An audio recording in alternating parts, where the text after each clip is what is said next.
하나님 말씀 보시겠습니다. 고린도전서 8장 1절에서 7절까지 말씀입니다.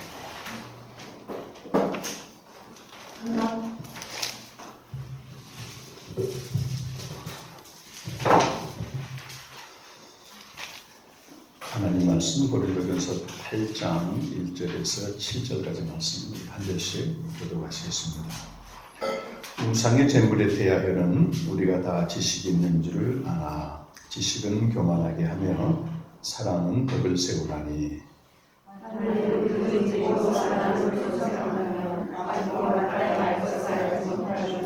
또 누구든지 하나님을 사랑하면 그 사랑은 하나님도 알아주시느니라.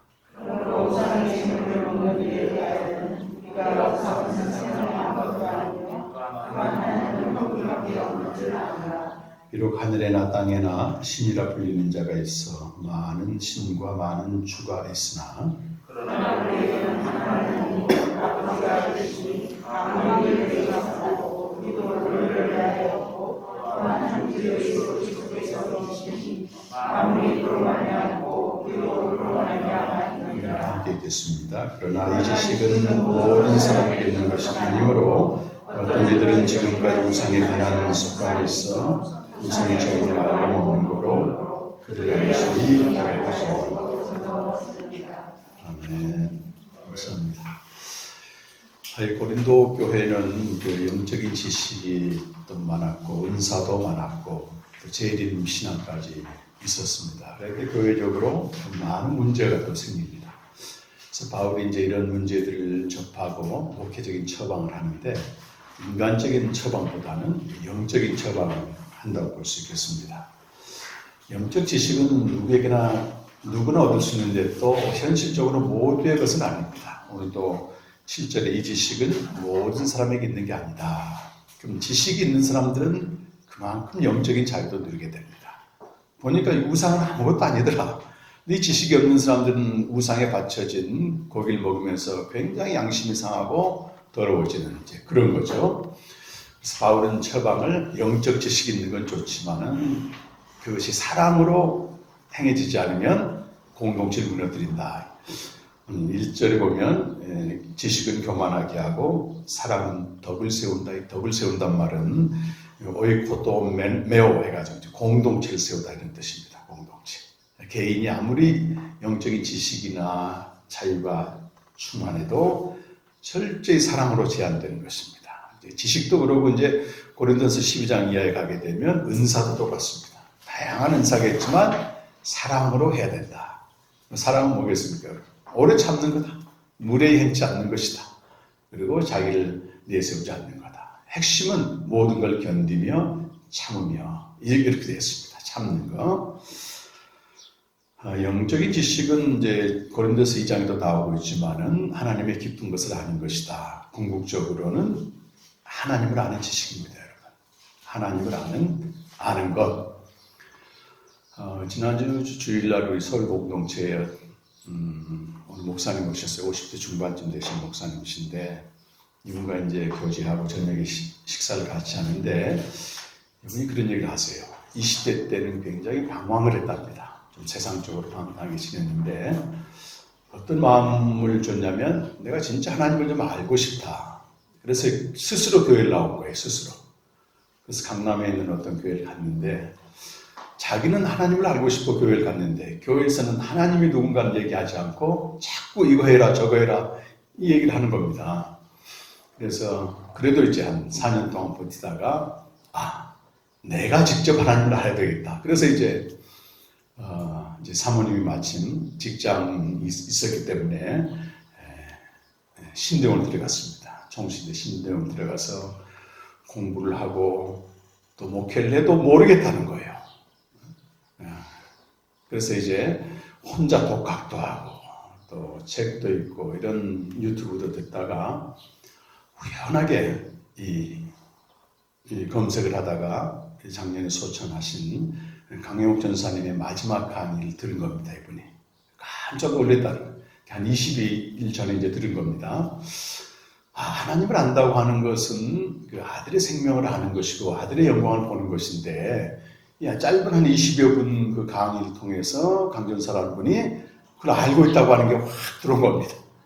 그래서 그때부터 이제 수소문해가지고 우리 이 카페에 들어오게 되고 직접 우리 공동체에 나오게 되셨다. 그런 얘기를 하게 되는 것입니다. 여러분, 우리 모든 사람 안에는 하나님을 알고자 하는 갈망이 있어요. 왜 하나님을 알고자 합니까, 여러분? 그것은 하나님의 소원이기 때문에 그렇습니다. 우리가 하나님을 알고자 하기 이전에 우리가 하나님을 알기를 하나님이 도원하신다는 거예요. 그래서 그 마음을 주신 것입니다. 그래서 모두가 이런 마음을 갖지는 않지만 어떤 생의 좌절, 또 생의 무미성, 또 절망 이런 게 오게 되면 당연히 전도서 3장 11절에 있는 말씀처럼 영혼을 사모하는 마음이 작동하게 되는 것입니다. 자, 아우구스티누스는 그런 얘기했습니다. 모든 사람이 하나님을 알고자 하고 찾고자 하는데 올바른 방법으로 구하지 않고 올바른 곳을 알지 못하고 있다. 아우구스티누스는 이제 영혼의 세계를 알기 때문에 하나님은 저 위에 계신데 사람들은 땅에서 찾고 있고, 하나님은 하늘에 계신데 아래에서 찾고 있고, 하나님은 뭐 생명을 주시는데 이 땅의 물질이나 보화를 통해 하나님을 알고 산다. 핀트가 어긋나는 거잖아요. 그런 얘기를 했습니다. 우리 하나님을 안다 그 말은 어떻게 들리십니까, 여러분? 그냥 정보, 개념, 그건 아니죠. 이 개념과 존재를 분리시키는 임마누엘 칸트가 그런 얘기합니다. 우리 머릿속에 그런 개념과 존재, 현실의 존재를 분류하는데 그는 은백냥을 비유하는데 우리는 은백냥보다는 쉽게 10만 원 정도, 그게 훨씬 와닿을 것 같아요. 10만 원이 내 주머니에 있단 말이에요, 지금. 근데 내 개념 속에서는 10만 원보다 훨씬 많이 있다고 생각할 수 있는 거고 10만 원보다 적게 있다고 생각할 수가 있다고 하는 겁니다. 좀 더 예를 들면 우리가 로또를 사는 사람들의 상상 속에 뭐가 있어요? 10억이라고 하는 로또 당첨금이 상상 속에 있단 말입니다. 상상과 개념 속에 있다고 해서 실제는 아니라고 합니다. 현실에 있지는 않다 그 말입니다. 하나님을 안다고 하는 게 우리 개념 속에는 얼마든지 추정할 수가 있어요. 근데 그 하나님이 실제 내 삶에서 어떤 영향을 미치고 있느냐, 그건 별개라고 하는 겁니다. 그래서 아무리 개념적으로 하나님을 알아도 매일 일상의 삶에서 그분이 실제로 내 현실 속에 드러나지 않고 역사하지 않으면 모른다는 거예요. 모른다. 우리는 어떻습니까, 여러분? 그래서 이 하나님을 아는 것과 하나님의 그 존재를 증명하는 신존재 증명이나 신인식 증명은 11세기 그 안셀름부터 시작해서 계속 내려온 주제입니다. 물론 신존재 증명 꼭 해야 되느냐, 그거는 신학하고는 별개예요. 우리가 하나님이 계시다고 하는 존재 증명은 이미 우리가 갖고 있는 신앙에 대해서 근거를 설명해 주게 되고 다른 사람에게 어떤 이성적으로 알려줄 수 있는 도구는 되지만 존재 증명의 여부와 상관없이 우리 신앙을 가질 수 있다고 하는 것입니다. 그런데 18세기, 19세기 들어와서 철학자나 신학자들이 연구를 해보니까 그 1000년 가까이 계속해서 진행되어 왔던 하나님이 정말 계시는가? 하나님을 어떻게 알 수 있는가? 이 모든 신존재, 신인식 증명이 만물 안의 세계로부터 출발했다고 하는 그런 걸 이제 발견하게 돼요, 이분들이. 그래서 이 세상은 유한하죠. 일시적이고 다 지나가는 거잖아요. 근데 이것을 계속 완전히 함으로써 저 무한한 것에 도달할 수 있다, 이런 생각을 하게 되는 것입니다. 유한한 존재가 어떤 완전을 추구하게 되면 무한한 존재에 이룰 수 있을까? 이런 문제죠. 한번 생각해 보세요, 여러분. 개미의 생명이 있는데 이 개미가 완전을 추구해요, 완전을. 그럼 자기가 그 원하는 다른 생명체가 될 수 있느냐, 그 말이에요. 이 세상껏 유한한 것을 가지고 아무리 완전을 추구해도 결국 그것은 이 세상 안에 머무는 거지. 이 유한한 것을 무한한 것으로 추구할 때 나타나는 게 절대성입니다. 이 만물 안에 있는 것을 절대화시켜서 자기가 신적인 자리에 오르게 되고 우상이 된다고 하는 겁니다. 특별히 여러분 보세요. 지금 우크라이나 전쟁을 일으킨 푸틴 같은 경우는 유한한 권력을 무한하게 생각하는 겁니다. 그러니까 절대성이 부여되니까 하나님 자리에 올라가지고 실제 하나님 같은 노릇을 하잖아요. 자기 파괴를 가져오게 되는 것입니다. 그래서 유한한 것은 그를 온전함을 추구하는 게 아니고 그걸 부정해야만이 무한한 것으로 간다. 이렇게 자기들에게 설명을 하는 것입니다. 그런데 이 칸트의 시대에 와가지고는 이제 결론이 어떻게 나는가 하면은 우리 인간의 이성으로는 절대 하나님 알 수 없다 이런 결론이 나요. 우리 인간의 이성은 경험한 세계만 알 수 있는 거지 그 너머 세계는 모른다. 여러분 그래서 우리가 이제 요한복음 4장을 보게 되면 만물 위에 계신 하나님과 만물 안에 계신 하나님이 나오는데 그러니까 2000년 가까이 추구했던 하나님의 인식은 결국 만물 안에 계신 하나님이었다고 하는 결론을 내리게 되는 겁니다. 그러면서 칸트는 저 위에 있는 세계는 모른다 이렇게 결론을 내린 거예요. 알 수 없다. 그러니까 경험 밖의 세계, 미지의 영역은 알 수 없다. 인간의 영혼과 이 세계의 본질, 특별히 하나님이 절대자라고 얘기하는데 이것은 우리 경험한 세계로서는 알 수 없다. 이렇게 다 결론 내립니다. 그 대신 하나님을 어떻게 우리가 그나마 인식할 수 있느냐? 그건 하나님의 명령을 우리가 절대적으로 지킬 때 이제 정언 명령이라고 하죠. 시간과 공간과 상관없이 유효한 명령들이 있다고 하는 겁니다. 성경의 절대적인 명령이죠. 대표적으로 황금률, 남에게 대접받고 싶은 대로 너희도 대접하라 이런 황금률 같은 경우는 시대가 변한다고 해서 변하지 않는다. 공간이 변한다고 해서 변하지 않는다. 이 정언 명령을 지킬 때 우리는 절망을 하게 돼요. 불완전하니까. 그때 우리는 하나님을 요청하게 된다. 그래서 하나님의 힘을 가지고 이런 도덕적이고 윤리적인 삶을 사는 것을 신앙의 내용으로 정착을 시킵니다. 그때가 한 19세기쯤 됐을 거예요. 그러면서 이제 자연히 기독교 신앙이 이원론이 되는 거예요. 우리 인간의 이성으로 하는 영역이 있고, 그 세계는 신앙으로 하는 영역이 있다. 그래서 이제 세상과 신앙이 분리가 되는 것입니다. 근데 여러분 가만히 생각해 보세요. 만약 우리가 이해할 수 있는 하나님, 우리가 경험할 수 있는 하나님은 진짜 하나님일까요? 아니잖아요, 그분은. 하늘이 땅보다 높은 같이 그분의 생각과 길은 우리보다 훨씬 높는데 우리 인간의 이성과 인간의 경험으로 안다면 그건 내가 부리는 신이시, 내가 부리는 신 아니겠습니까? 그래서 이런 문제에 대해서 바로 칸트의 헤겔이나 이런 호예바나 이런 사람들이 나서서 이제 결론을 내립니다. 결론 내려. 그동안 우리가 열심히 믿었던 신앙은 우리의 소원, 이루어지지 못한 소원이 있는데 그것을 이루어달라고 이렇게 투사하는 것이다. 우리의 상상과 현실이 다릅니다. 꿈과 현실도 다르고 그렇잖아요. 또 내 생각과 현실이 다릅니다. 이 갭을 내가 노력해서 메꾸지 않고 신에게 투사한다고 하는 겁니다. 신의 도움을 받아서. 그래서 철저히 인간의 세계를 신격화시켰고 그런데 우리 다시 돌려받아야 된다. 저는 포에르바이즘 기독교 본질을 읽으면서 한 가지 확 와닿는 게 뭐냐면 우리가 당연히 해야 될 일도 이상하게 근본주의 신앙자들은 나는 못한다, 약한다 이런 얘기를 둘러대면서 신에게 전부 점검해버려. 그렇게 가져와야 된다고 하는 겁니다. 가져와요. 기본적으로 우리가 할 수 있는 것은 가져와야 된다고 하는 얘기를 하는 겁니다. 그래서 어떤 대상과 접촉을 했을 때 반드시 우리는 어떤 결핍을 느끼게 되는데 이 결핍을 해소하기 위해서 신을 섬기는데 그 신은 우상이라고 하는 얘기를 하는 거예요. 한 걸음 나가서 니체오 같은 경우는 거의 신죽음 사상을 얘기합니다. 교회가 전하는 신은 물론이고 플라톤 이후에 형이상학적으로 믿었던 모든 신들은 죽었다 이렇게 선포하고 다닙니다. 시장바다에 가서 신이 어디 있느냐, 신이 어디 있느냐, 신은 없어졌다, 여행 갔느냐, 막 즐거운 학문에 보게 되면 광인이라고 하는 대목이 그렇게 나와요. 그러면서 그가 말합니다. 신들이 죽었다. 그 신들은 오늘 고린도서 말하고 있는 하늘과 땅에 있는 모든 신들과 주들이 죽었다는 거예요. 그리고 신도 죽었다. 기독교의 신도 죽었다. 교회에서 말하는 신도 죽었다. 왜 죽었느냐? 우리가 그를 죽였다 이렇게 얘기하는 거예요. 우리가 하나님을 잘못 알고 믿었다는 얘기를 하는 겁니다.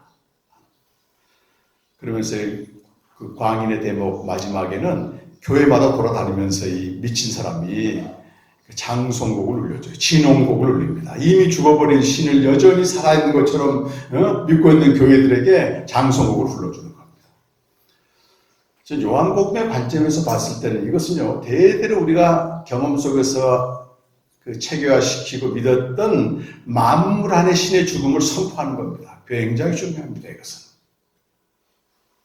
그래서 20세기 이후에 정통신학자들, 깨어있는 신학자들은요, 대부분이 이 포이에르바와 니체를 딛고 넘어선 사람들입니다. 다시 안 돌아갑니다. 그럼 진짜는 어디가 있느냐? 거기서부터 의견은 많이 갈라지겠죠. 만물 안에 그 너머에 있는 신을 추구하는 게 20세기 신학, 정통신학자들이에요. 그래서 폴 틸리 같은 경우는 God above God 얘기를 해요. 우리가 그동안 믿었던 그 하나님 너머에 진짜 하나님이 누구냐? 그리고 바레트 같은 경우는 이 포이에르바 같은 사람을 철저히 극찬합니다. 이 사람은 정말 우리가 우상으로 알았던 그 신에 대해서 너무 결론을 분명하게 냈다는 거예요.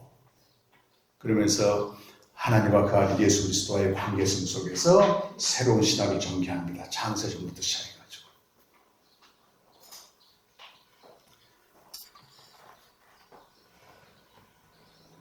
인간의 욕망과 소원을 이루는 신을 믿는 것은 악이다. 그렇게 얘기합니다. 그러니까 우리 한국교회는 사실 이런 신학들은 굉장히 터부시 됐어요. 자유주의라는 이름으로 터부시 됐는데 내용도 살펴보지 않고 그럽니다. 사실. 어제도 이제 목사님과 좀 대화를 했는데 근본주의 신학이 우리 한국교회에 이제 들어와 있기 때문에 이 내용이 그러니까 200년 동안 이분들은 기독교를 점검하고 검증하는 과정에서 굉장히 고민을 많이 하고 나름대로 이성의 종교의 끝자락에서 이제 계시의 종교로 넘어가는데 관심이 없어요. 관심이. 그 현대 철학과 신학의 물꼬를 튼 헤겔 같은 경우는 전부 공산주의자로 몰아버립니다. 그가 내재적 삼위일체와 경륜적 삼위일체라고 하는 그 세계를 제일 먼저 얘기한 사람이죠. 200년 전에. 신학한 사람은 이제 바르트지만 이런 엄청난 사유들을 그냥 다 폐기처분 하고 고작 이미 니체가 말한 그 장송곡 울리는 그 신앙만 붙잡고 있는 거예요.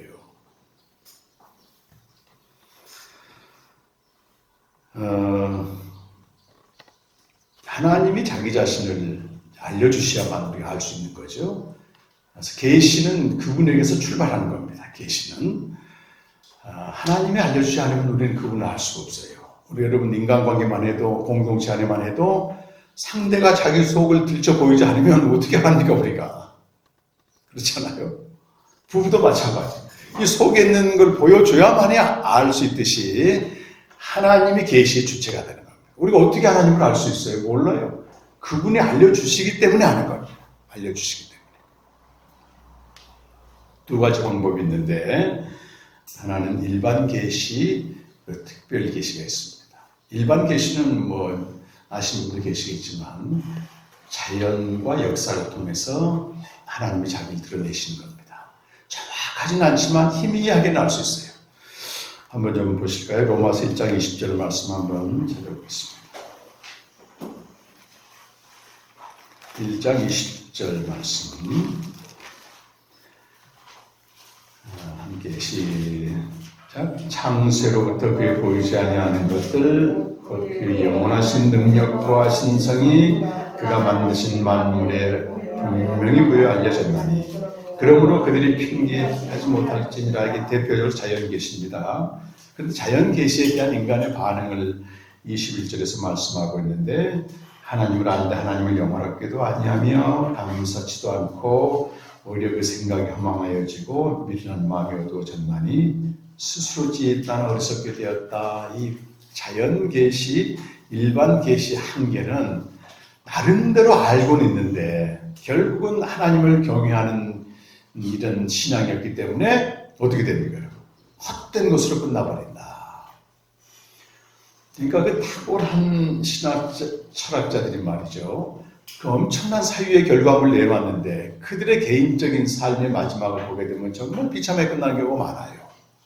그럼 니체 같은 경우도 정신병동에서 인생을 마감했는데 그게 어떤 지식이나 지혜의 근본이 하나님을 경외하지 않은 데서 나온 것들은 일반 계시를 통해서 많은 정신적인 유산을 주지만 본인은 불행하게 된다고 하는 거, 알고 되는 겁니다. 또 역사를 통한 계시는 사도행전에 나오는데 사도행전 14장 16절과 17절 말씀 보겠습니다.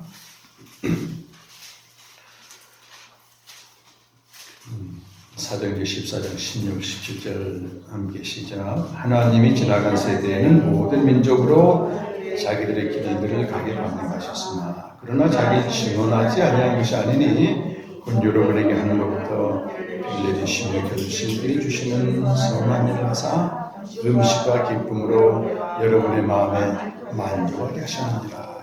일반 계시죠. 역사를 통한. 또 뒤에 사도행전 17장 24절 여기 이제 그 바울이 아테네 가서 좀 얘기하는 것입니다. 24절부터 27절까지 말씀하고 보겠습니다. 우주와 그 가운데 있는 만물을 지으신 하나님께서는 천지의 주제시니 손으로 지은 전에 계시지 아니하시고 또 무엇이 부족한 것처럼 사람의 손으로 섬김을 받으시는 것이 아니니 이는 만민에게 생명과 호흡과 만물을 지어주신 것입니다.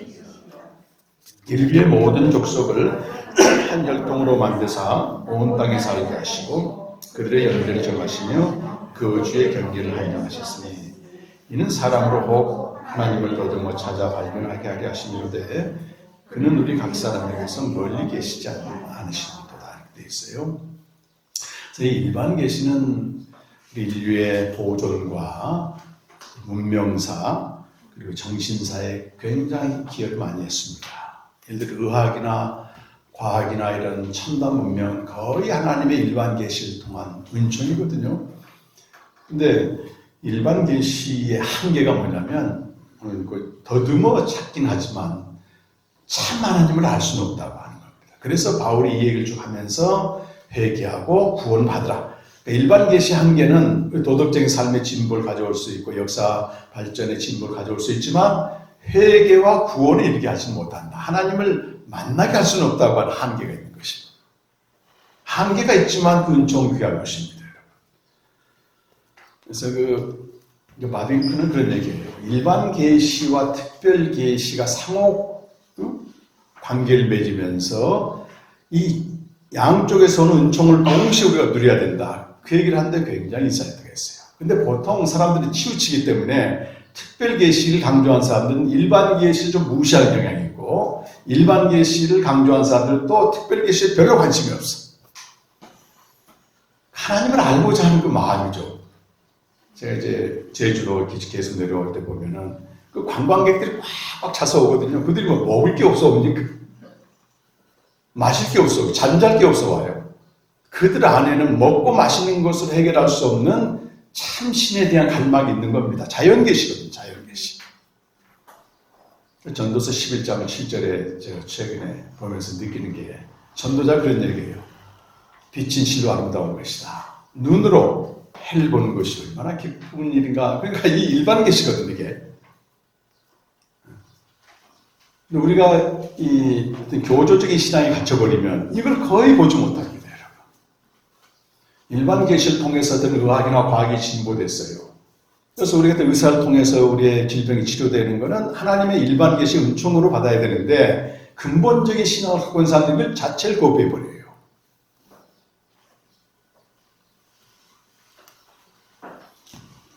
끊임없는 상호관계 속에서 조화를 이룬다고 하는 게 중요합니다. 한계는 있지만 그래서 이미 일반 특별계시를 통해서 주님과 교제하는 사람들은 자연을 볼 때 또는 세상을 볼 때 관점이 전혀 달라지는 겁니다. 그 안에 실제 하나님의 신성과 능력을 보게 되고 찬양하게 되는데 이게 시편을 보게 되면 많이 나와요.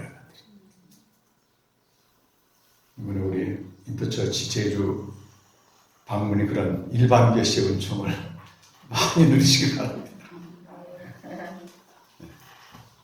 제주 사시는 분들은 눈만 뜨면 그 일반 계시의 은총이 이거 보고 싶어서 막 비행기로 오는데 감각이 없어지는 거죠. 감사하다고.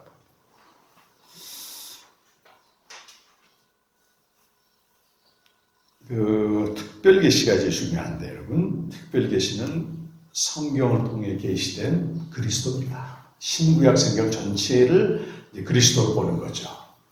성경 자체가 특별 계시가 아니고 성경이 증거하는 그리스도가 특별 계시가 되는 것입니다. 근데 그리스도를 통해서 이제 구원을 받게 되는데 여기 여러분 프린트를 보면 요한복음 5장 39절이나 1장 14절 18절 보면 감추어지고 볼 수 없는 하나님이 아들을 통해서 세상에 자기를 계시하셨다. 아무도 하나님을 볼 수 없는데 아버지 품속에 있는 독생하신 하나님이 나타나시다. 이게 계시거든요. 특별 계시. 특별 계시의 정점은 요한복음 3장 13절에서 15절에 나오는 하늘로부터 오신 인자, 기원이죠. 그가 무슨 일 하셨어요? 땅에서 들림받았다. 십자가에 죽으시고 부활하셨다고 하는 복음의 내용이고 그 목적은 우리에게 영원한 생명을 주신 것입니다. 유한한 존재가 아무리 노력하고 훈련하고 한다고 해서 저 영원한 존재가 될 수가 없습니다. 뭐 강아지를 아무리 완전하게 교육시키고 훈련시킨다고 해서 잠깐 사람의 흉내 낼 수 있지만 그 본질 자체가 인간의 생명으로 바뀔 수 없는 것 똑같습니다.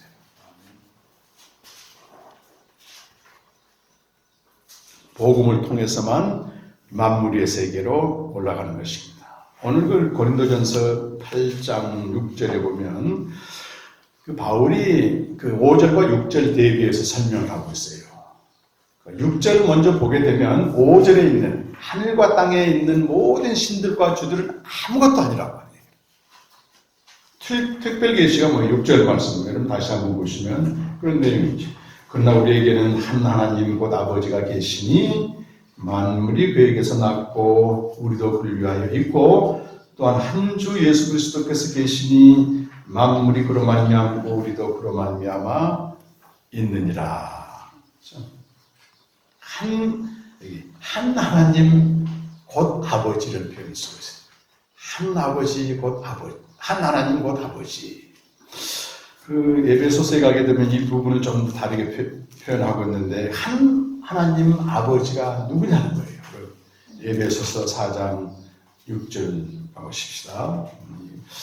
오늘 핵심, 오늘 메시지의 중심 내용이 되겠습니다. 한 하나님 아버지가 누군가? 이 하나님을 알 때 진짜 하나님을 아는 겁니다. 참 하나님을 아는 거죠. 다 함께 한번 읽어보실까요? 하나님도 한 분이시니 곧 만유의 아버지시라. 만유 위에 계시고 만유를 통일하시고 만유 가운데 계시도다. 이 한 하나님 아버지가 누구냐면 제가 공동 번역으로 좀 읽어보면 만물 위에 계시고 이렇게 되어 있어요. 만물을 꿰뚫고 계시고 꿰뚫어 관통한다는 얘기잖아요. 지금. 그리고 만물 안에 계십니다. 그랬어요. 만물 위에 계신단 말이에요. 무슨 말이겠습니까? 존재적으로 그분은 하늘에 계시는 분인데 복음을 통해서 얻는 생명은 만물에 계신 하나님께로 우리 인도한다고 하는 것입니다. 완전히 경험은 안 되지만 삼위 하나님과의 교제, 지난 목요일 날 우리 요한문헌을 가지고 영생에 대해서 논문을 쓰신 그 유영진 박사님을 만나서 한 1시간 정도 얘기 들었는데 그분이 순수한 한국 신학교에서 공부하셨더라. 신학교, 신대원, 또 LDB, THM 박사까지 했는데 이분이 논문을 어떻게 시작하냐면 그 2000년 기독교 역사에서 영생에 대한 부분을 계속 봤는데도 그걸 신학적으로 학적으로 연구한 사람이 거의 없었다. 그러면서 이제 한국 교회는 어떠냐? 영생이란 말 자체가 오염돼 버렸다는 거예요. 오염돼 버렸다는 겁니다. 심지어 내노라는 이런 목사들도 전부 영생을 죽은 다음에 실현되는 좋은 나라 이렇게 얘기를 하지. 여기서 하나님과 교제와 그 페리코리세스 서로 기쁨이 충만한 가운데 교제하는 이런 얘기를 한 사람이 거의 없다는 거예요. 저는 이제 말씀을 가지고 10몇 년 동안 사역을 했는데 그분은 이제 학적으로 연구를 쭉 했어요. 그래서 제가 이런 얘기를 이제 그분에게는 했죠. 기독교 역사에서 영생을 직접적으로 설명한 건 두드러지지 않았지만 영생의 내용인 삼위 하나님과의 사귐과 교제 그 안에서 충만한 삶은 계속 계속해서 탐구되어 온 주제다 이게. 그래서 영생은 요한복음 17장에 있는 하나님과 그 아들 예수를 아는 것이고 17장 21절에 보게 되면 아들이 아버지 안에 거하고 아버지가 아들 안에 거해서 하나가 되듯이 우리가 그 속에 들어가서 함께 참여하는 것이다. 그분도 정확히 봤다는 거예요. 삼위 하나님과의 교제입니다. 그래서 그분의 충만한 기쁨 속에 우리가 거하지만 동시에 그분의 한량없는 측량할 수 없는 사랑 안에 거하게 되는 겁니다. 그래서 그 게르하타 에벨렘은 신앙의 본질에서 어느 부분을 다룬가 하면 신앙의 힘을 다룬. 신앙의 힘이 어디서 나오는가? 그거는 자유라고 하는 겁니다. 자유. 그냥 사랑에서 나오는 자유다. 우리가 깊이 사랑받는 자는 자기로부터 해방된다는 겁니다. 자기로부터 자유하다? 왜? 더 이상 자기를 사랑할 필요가 없잖아. 내가 나를. 그리고 내가 나를 사랑하는 것 자체는 거의 변질된 사랑에 의해서 사랑하는 거지 순수한 사랑은 아니다.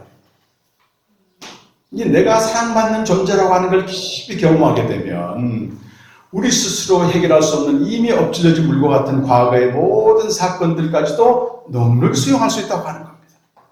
누리지 못한다는 거죠, 우리가. 그 자유가 없게 되면.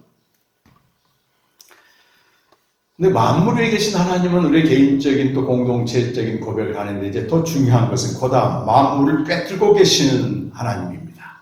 만물을 꿰뚫고 계시는. 그래서 헤겔의 말이 이 말은 하나님의 인식은 하나님의 세계 섭리와 통찰의 인식이다. 저는 우리가 하나님을 만난다고 했을 때 사변적인 만남이 아니고 매일 이제 6일 동안 여러분 세상에 살지 않습니까?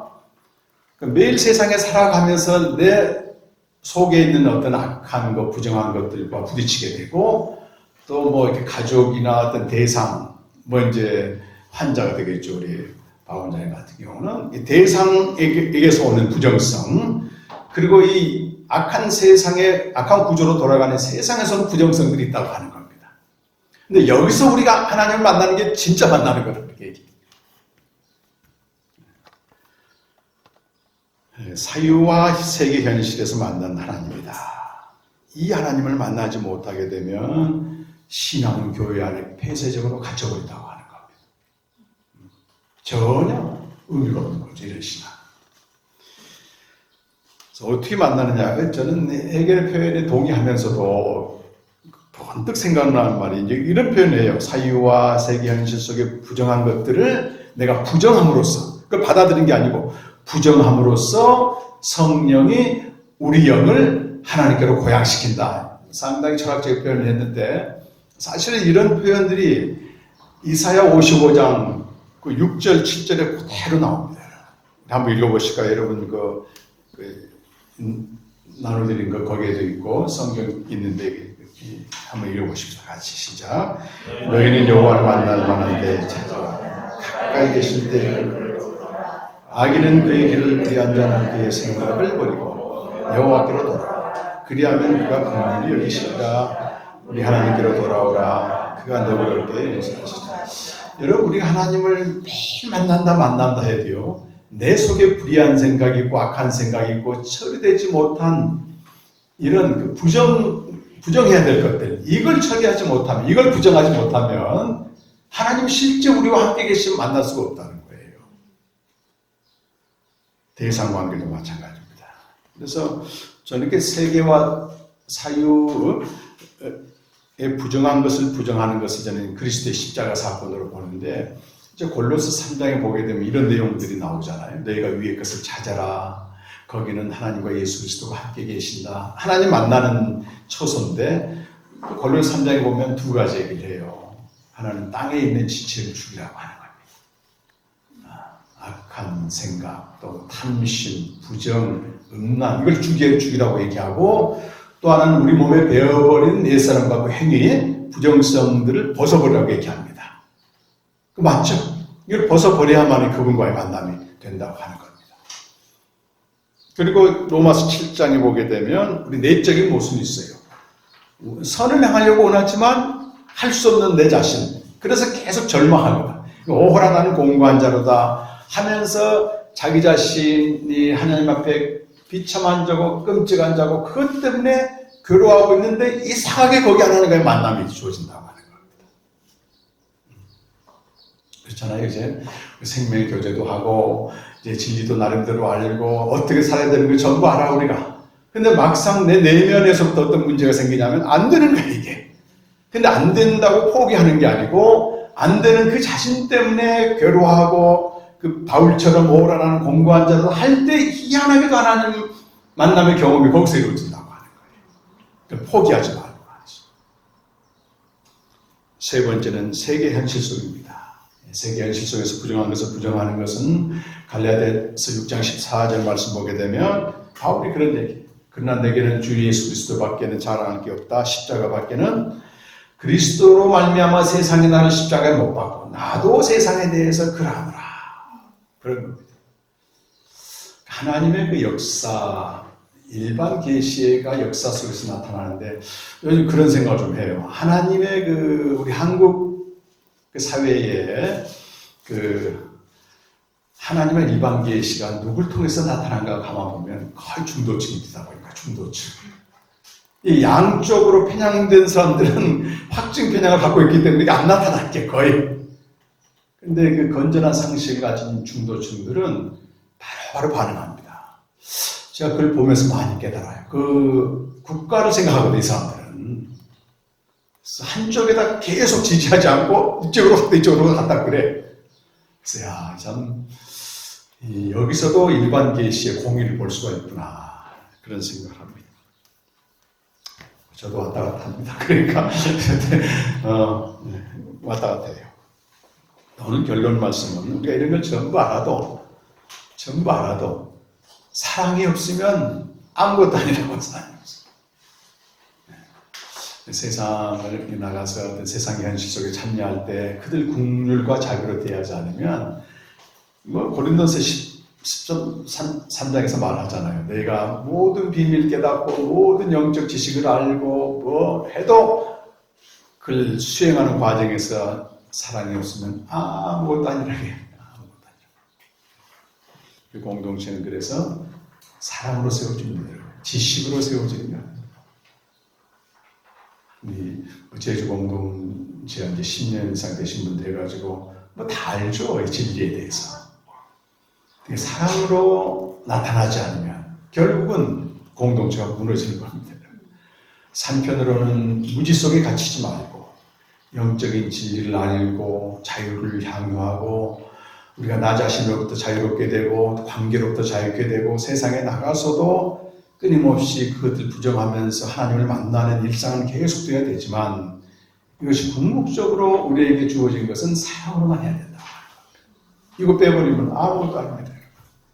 이미 다 성경에 나와 있기 때문에 우리 제주 공동체도 그렇고 딘더처치도 그렇고 곳곳에 세워진 공동체들이 한편으로는 끊임없이 영적인 지식과 자유를 향유하시고 세상에 나가서 어리버리하게 살지 말고 일반 계시와 특별 계시의 은총을 동시에 누려가면서 하시되 공동체는 사랑으로 세워가는 그런 은혜가 있기를 간절히 바라고 축원합니다.